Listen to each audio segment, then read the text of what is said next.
The Magic Stick. A poor man was married to a beautiful woman. The man and his wife never quarrelled. The husband loved his wife. The wife loved her husband. They were very happy.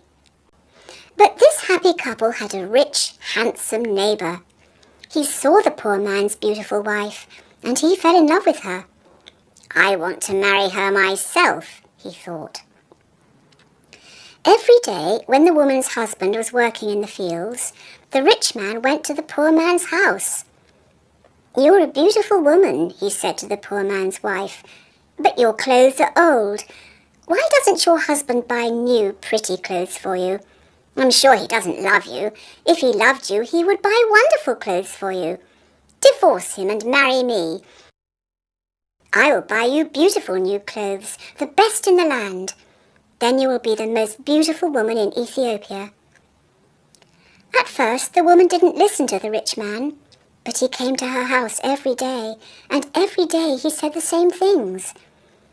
At last, she began to think, "Perhaps my neighbour is right. Why doesn't my husband buy beautiful new clothes for me? Perhaps he doesn't love me." That night, she said to her husband, "Look at me, husband. My clothes are old and ugly. I want new ones. Buy me some new clothes." Her husband smiled at her. "You don't need new clothes," he said. "You're the most beautiful woman in the world to me." She was angry. "Don't you love me?" she said. "If you love me, buy me a new dress." Her husband loved his wife and he wanted to please her. "I have only a little money," he thought, "and I need a new plough. But I want my dear wife to be happy." So the next day he went to the market and he bought a new dress for his wife. He took it home to her and she put it on. "Thank you, my dear husband," she cried. "Now I know that you love me." When the rich man came to see her again, she was wearing her new dress. "You see," she said to him, "my husband loves me very much. He bought me this beautiful new dress." The rich man shook his head. "But a good husband doesn't only give his wife new clothes," he said. "He gives her gold. Where's your gold necklace? Where are your gold rings? Why doesn't your husband give you those?" He opened a box and showed her some beautiful gold jewellery. "Look at these," he said. "Divorce your husband and marry me, and I will give all these to you." The woman did not listen to him. "Go away," she said. "I love my husband, and he loves me, and we are happy together." But the rich man came again every day, and every day he showed her the box of jewellery. At last she began to think, "Perhaps the rich man is right. Why doesn't my husband buy gold for me? Doesn't he love me?" That day she didn't make a fire. She didn't cook a meal. Her husband came home late after a long day in the fields. He was tired and hungry. "There's no dinner for you tonight," his wife said. "You don't love me." "What?" her husband cried. "But my darling, I love you more than anything. You're the most wonderful person in the world." "Then why don't you buy me some gold jewellery?" she said. "When a man loves his wife, he gives her a gold necklace and rings for her fingers." Her husband looked worried. "I spent money on her new clothes," he thought. "How can I find more for gold? I'll go and see my brother. Perhaps he will lend me the money. I must buy gold for my dear wife. I want her to be happy." The next day he went to visit his brother. "Lend me some money, brother," he said, "and I'll work for you in your field." "All right," his brother said, "but you must work hard. There are many stones in my field, and you must move them all away." Her husband agreed and took the money. He went to the market and bought some gold jewellery. Then he took it home to his wife. His wife was very happy. She put the necklace round her neck and put the rings on her fingers. "Look at me," she said. "Am I not beautiful?" "You're very beautiful," her husband said. "If you are happy, I am happy." She put her arms round his neck. thank you, my dear husband," she said. "Now I know that you love me." The next day, her husband went out very early, before the sun rose in the sky. He ran to his brother's field. It was covered with stones. "I must work very hard now," he thought. "I must start early and stop late. I must pay my debt to my brother. His wife was working happily at home. I'll make a wonderful dinner for my husband tonight, she thought. He gives me wonderful presents. He works hard for me. I know that he loves me. Hello? A voice called out. Are you there? The woman went outside. Her rich neighbour was there. No, it's you, the woman said. Listen, neighbour, you were wrong about my husband. Yesterday he bought me this beautiful jewellery. He loves me very much, and I love him. I will not divorce him. I will not marry you. The rich man was worried. Her husband loves her too much, he thought. If I want her, I must be clever.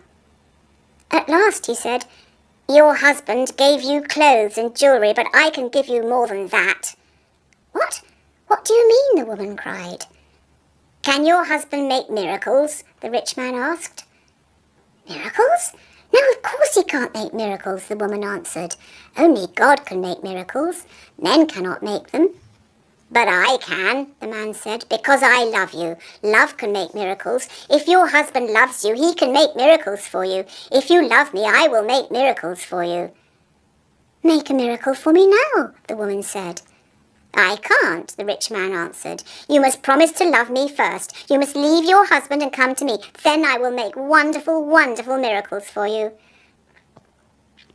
The woman said nothing, and the rich man went away. That night the poor man came home late. He was very tired and hungry.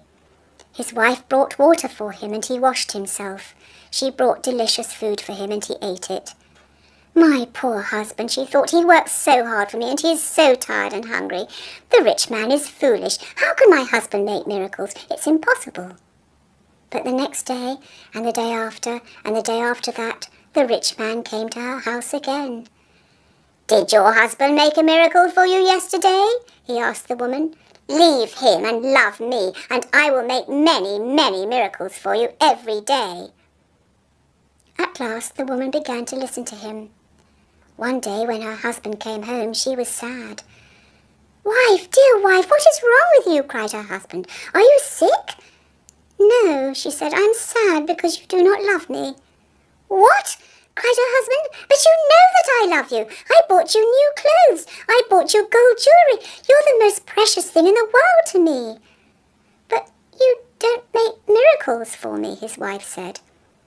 Her poor husband was very surprised. Miracles? Of course I can't make miracles, he said. Why do you want a miracle? Who gave you the idea? Our neighbour came to see me today, the woman said. Love makes miracles, he said. If a man loves a woman, he will make miracles for her. Her husband was very worried. That wicked man wants to take my wife, he thought. All this trouble comes from him.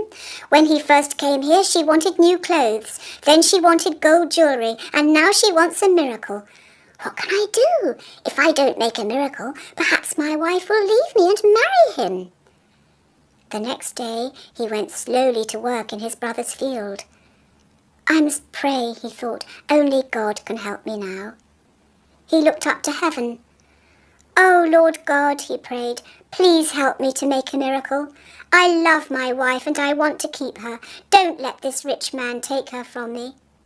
He worked all morning. He was moving stones from his brother's field. In the middle of the day, he sat down under a tree to rest. A man was sitting there already. Who are you? The poor man asked. I am a wizard, answered the man, and I have a gift for you. Look, here are 2 sticks. They make miracles. Miracles? The poor man said. He was happy now. What kind of miracles? If you touch a person with the first stick, the wizard said, he will become a donkey. The poor man thought of the rich man and he smiled. A donkey, he said. That's very good. And if I touch him with the second stick, what will happen? He will become a man again, said the wizard. The poor man took the sticks and jumped up. Oh, thank you, my friend, he said. I prayed to God and he sent you to me. Now I can keep my wife and punish my enemy. He ran home. Wife, he called out, come here, I'm going to make a miracle. His wife came out of the house. A miracle, she said. What miracle? Look, said her husband. He touched her with the first stick. At once she became a donkey. She lifted her head and tried to speak, but she could not. Hee-haw, was all she could say. Her husband touched her with the other stick. At once she became a woman again. "Husband, that's wonderful," she said. "It's a real miracle. How did you do it?" "I prayed to God," her husband said, "and he helped me. And now, wife, I am going to punish my enemy." "Your enemy?" said his wife. "Who is that?" "You know my enemy," her husband said. He was looking at her. He wasn't smiling now. "It's the rich man, our neighbour. He comes to our house when I am working in the fields. He gives you bad ideas. 'Ask your husband for new clothes,' he says. 'Ask him for gold jewellery. Ask him for a miracle.' Am I right? Did our rich neighbour give you all these ideas?" His wife said nothing. "And did you listen to him?" her husband went on. His wife did not look at him. She was ashamed. "I'm sorry," she said. "It's true. He said all those things. He wanted me to divorce you and marry him, and I listened to him." "And do you want to divorce me and marry him?" her husband asked. She looked at him. Her eyes were full of tears. "No, dear husband, I want to stay with you forever, and I will never listen to him again." "Then take this stick," her husband said, "and touch the rich man with it." He gave his wife the first stick, but he hid the second one in the roof. The next day he went to work. Soon the rich man arrived at the woman's house. "Well," he asked her, "and can your husband make miracles yet?" "Yes," she said, and she touched him with the first stick. At once the rich man changed into a donkey. "Now," said the woman, "you can go to work and help my dear husband." She took the donkey out to the fields. Her husband was working there. He was moving stones from his brother's field. "Ah," he said, "a donkey. Now I can finish the job quickly." From that day, the poor man gave the donkey many heavy loads to carry. The donkey carried stones away from the fields. It took sacks of teff to the market, and it brought flour and coffee home again. For many years the donkey worked for the poor man. The poor man was not so poor now. The donkey was helping him. He was becoming richer. One day the poor man looked at the donkey. It was tired and old. It stood still. Its head was bent down. The poor man was sorry for it. He went into his house and brought out the second stick. Then he touched the donkey with it. At once the rich man stood there. But he was not a handsome young man now. He was old. His back was bent. He was very, very tired. "You tried to take my wife away from me," the poor man said. "That was wrong. Go home now. Don't look at other men's wives again."